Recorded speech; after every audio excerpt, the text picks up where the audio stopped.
Hey, what's going on, guys? So today I'm at the bank, about to go in doing some banking. In a past video I talked about Temu, and I mentioned that I might do a video in the future about like internet security and how to feel a little bit more comfortable ordering online, stuff like that. Because I know so many people who just don't put credit cards or debit cards on the internet because they're so fearful of theft and scams. There's just so much evil in the world, so many people that are trying to steal your money constantly that it becomes daunting, right? But we live in a modern society where, you know, handing cash over for stuff is not as easy as it used to be. Everything is shipped, everything is bought on the internet, right? And you can't do that with cash. So how can you do it a little bit more safely? Well, that's what this video is about. And it's not rocket science, not any kind of hidden insider secrets or anything. My advice, what I do, is I use dummy accounts. So hang on, let me shut that off for a second. Wiper's a little distracting. So what is a dummy account? That's just a bank account that you open, that you only put money in and only use for the internet. That's it. It's not connected to anything important. If you get direct deposit for your work or something, or spouse's money, or whatever you do for your bills, that bank should be its own thing. Like, I like this bank because it's a small little bank. I do a lot of my important stuff here just because I mean, there's not that many locations. It's just not like I don't know, Dime Bank or the Wells Fargo or some of the other real big ones, Citibank, things like that. They're just larger banks. They get targeted more for, you know, identity theft, stuff like that. So I figure, you know, the smaller, more localized banks might be a little bit safer in that respect. But yeah, I mean, a dummy account is, again, just an account you open and you only use that on the internet. Now, I've opened many bank accounts.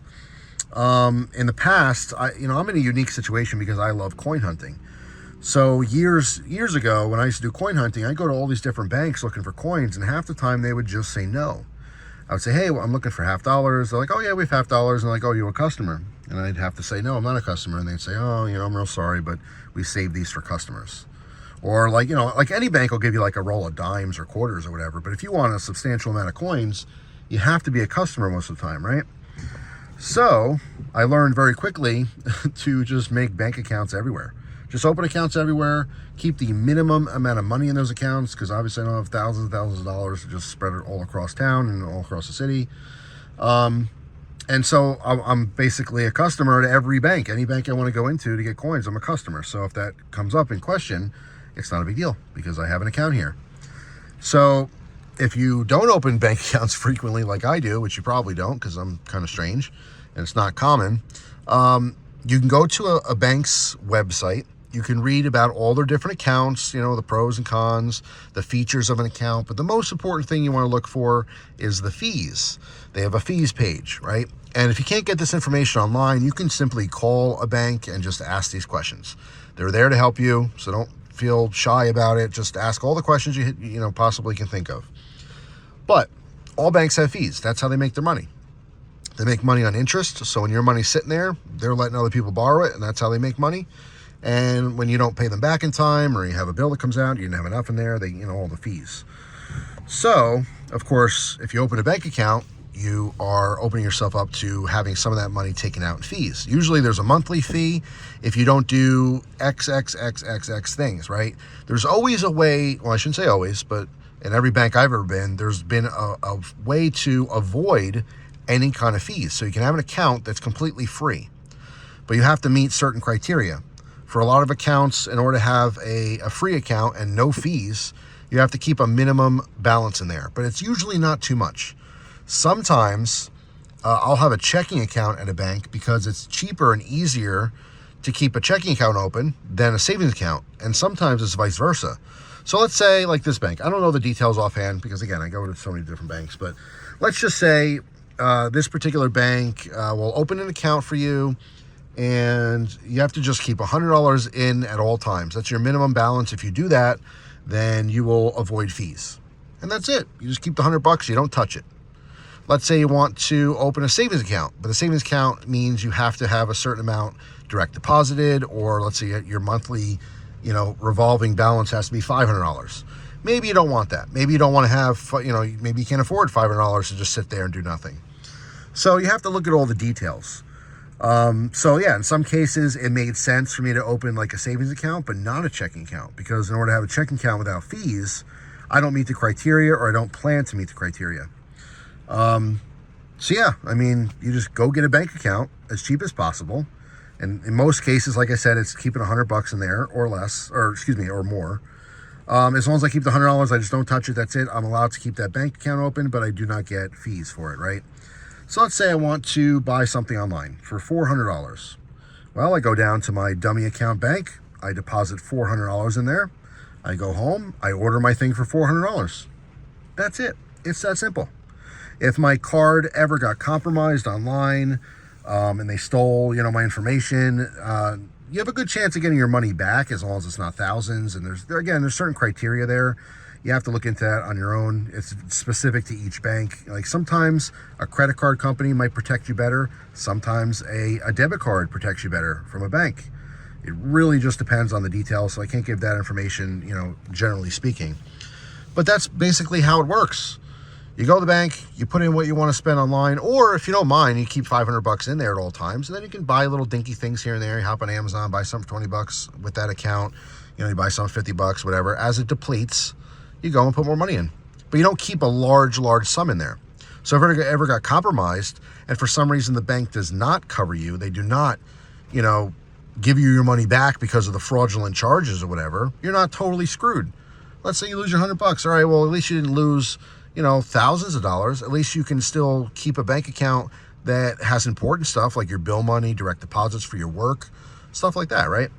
So you can have bank accounts all over the place. Not only is it good for coin hunting because you're always a customer, it's fantastic for internet security because you can, again, use one bank. If it gets compromised, who cares? Close the account down, or, if you don't get your money back, then it's a short loss. It's a very small loss, right? But also, you have the convenience of being able to get cash out pretty much everywhere. If I'm driving around, if there's a bank, I'm a customer. And that means I have money in there. And that also means I can go to the Mac machine for an emergency, right? Go to the ATM. Now, here's a weird thing I forgot to mention before, is some locations around here do not take credit cards. They're smaller businesses. There's a deli that's up the road that way, like, probably a good 15 minutes or so. Fantastic food. But guess what? They don't take credit cards at all because they don't want to pay credit card fees. They are a cash-only business. Now, they happen to have an ATM in the store because they're smart, but the ATM fee is ridiculous. So if I happen to know that I'm going there and I happen to not have any cash on me for some reason, guess what I do? I just stop at the bank. What bank? Doesn't matter. I belong to all the banks. I just take out $20, and in the future, I put $20 back in. What's also really nice is if you use services like Zelle, sometimes you can bounce money back and forth between different banks without having to, physically go there and take cash out. You can just do it digitally, So let's say you want to transfer some money from your real bank account to one of your dummy accounts, or from one dummy account to another dummy account. You could do a lot of that digitally as well. So just something to look into. If you're buying stuff online, you should never be using any kind of credit card that you really rely on, or any debit card particularly that you really rely on, that if that information got stolen, you'd be screwed. Try to avoid that as much as possible. You have to assume that every time you put a credit card in anywhere, that it's going to get stolen, so you can prepare for the worst and hope for the best, But the whole dummy account thing works. It's been working for a very long time for me. Again, I'm the coin guy. I like to collect coins, and I go through coins all the time. So that's really how this whole thing started. But the byproduct of that, having accounts everywhere, has been very beneficial, not only to access the cash pretty much anywhere I go, but again, for online ordering. Anything like if I have a credit card on eBay that's there, whatever, if it gets compromised, yeah, it sucks. It's still a hassle. Don't get me wrong. And I don't want to lose a penny. But if I lose $100 and they won't refund it, then okay, that's not the end of the world. You know what I'm saying? It just makes the blow a little softer. So that's my advice for you for not only coin hunting, open accounts everywhere, but also internet security and safety and convenience of access to cash. Plus, if you have bank accounts everywhere, let's say you get a little extra money, you're all caught up on bills, everything's cool, you want to start saving money, cool. You have a bank account that you just put money in, and you watch that grow. And then Christmas rolls around, you got money for Christmas presents for everyone, or if you're saving for your kids' college, or if you're saving for retirement, well, if you're saving for retirement, that's a different thing. I think you should be in like a, Roth IRA or traditional IRA, something like that, just because the interest is so much better. But You know what I'm saying. For smaller players, smaller, you know, people that are kind of broke but want to save money, you know, if you're saving $500, save extra money for Christmas, that's the route to go. If you have thousands of dollars to save, you should be looking into investments because, you know, your passive income is it, right? We're in a new age now. If you have money sitting in a bank, you're losing it. You're losing the potential of making a lot more money in investments, even very safe investments. So yeah, you should be making money on your money if you're not using it. But that again is for substantial lumps of cash. If you don't, you know, if you don't have thousands and thousands, don't even worry about it. But if you do have like, you know, 80,000, 100,000, 30,000, whatever, a million, you look into investments. It shouldn't be sitting in bank accounts everywhere. I'm talking about $100 here, $100 there. That's it. That's all. Thanks for watching. Hopefully this helped you out. Let me know in the comment section what you think of it. Is it something you've already done? Is it something you're going to do? I love the idea. It's been working out great. So I always suggest it to people. And now I finally have a video talking about it. So that's all. Hopefully you guys have a fantastic day. Thanks for watching. I appreciate your time as always. And I will see you tomorrow with a brand new video. Take care.